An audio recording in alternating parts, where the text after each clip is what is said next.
പേരാമ്പ്രയിലെ സംഘർഷവുമായി ബന്ധപ്പെട്ടുകൊണ്ട് ഞങ്ങൾ വിഷ്വൽ പുറത്തുവിട്ട മാധ്യമ സമ്മേളനത്തിലൊരു കാര്യം പറയാൻ വിട്ടുപോയി. ഇത് വളരെ പ്രധാനപ്പെട്ടതാണ്. അന്ന് സംഘർഷത്തിന് അന്തരീക്ഷം നിൽക്കുമ്പോൾ പ്രകടനത്തിൽ കുറച്ച് മുന്നോട്ട് പോകണം എന്നൊരു റിക്വസ്റ്റ് ആദ്യം പേരാമ്പ്ര DYSP സുനിൽ മുമ്പിൽ വെക്കുന്നത് ഞാനാണ്. എന്നോട് അദ്ദേഹം പറയുന്നത് 50ഓളം CPM പ്രവർത്തകർ ആയുധങ്ങളുമായി തൊട്ടപ്പുറം നിൽക്കുന്നുണ്ട്, അവിടെ പോയാൽ നിങ്ങൾക്ക് പരിക്കേൽക്കും, സംഘർഷയുടെ കലാപുണ്ടാവും, അങ്ങോട്ട് പോരുന്നതാണ്. ഇത് തന്നെ ബഹുമാനയുടെ MP ഷാഫി പറമ്പിൽ സംസാരിച്ചപ്പോഴും ശ്രീ സുനിൽ പറഞ്ഞു. അതേ ഭാഗത്തു നിന്നാണ് സ്ഫോടക വസ്തു വന്നത് കൂടിയുള്ളതും ഞാൻ പറയുന്നു എന്ന് ഞാൻ പറയുന്നില്ല.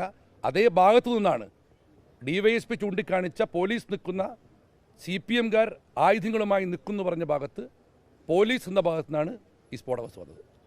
ഇന്നലെ പ്രവീണേട്ടൻ പറഞ്ഞത് സ്ഫോടക വസ്തു വന്നത് പോലീസാണ്. അതെ, അതിന് ഞാനും പറഞ്ഞിപ്പോ എന്ന് പറഞ്ഞില്ല. അത് ഞാൻ പറഞ്ഞില്ലല്ലോ. അതായത് ഇത് ചൂണ്ടിക്കാണിക്കേണ്ടി മാത്രമാണ്. പോലീസ് തന്നെയാൾ പറഞ്ഞത് തന്നെയാണല്ലോ. പക്ഷേ സുനിൽ DYSP പറഞ്ഞ കാര്യവും കൂടി ഇതിൽ കൂട്ടി വായിക്കേണ്ടതുണ്ട്, അത്രയേ ഉള്ളൂ. ഞാൻ CPM പറഞ്ഞിട്ടില്ല.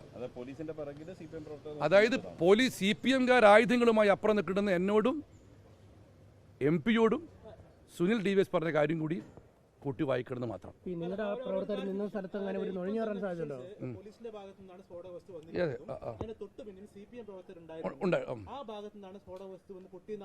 100%.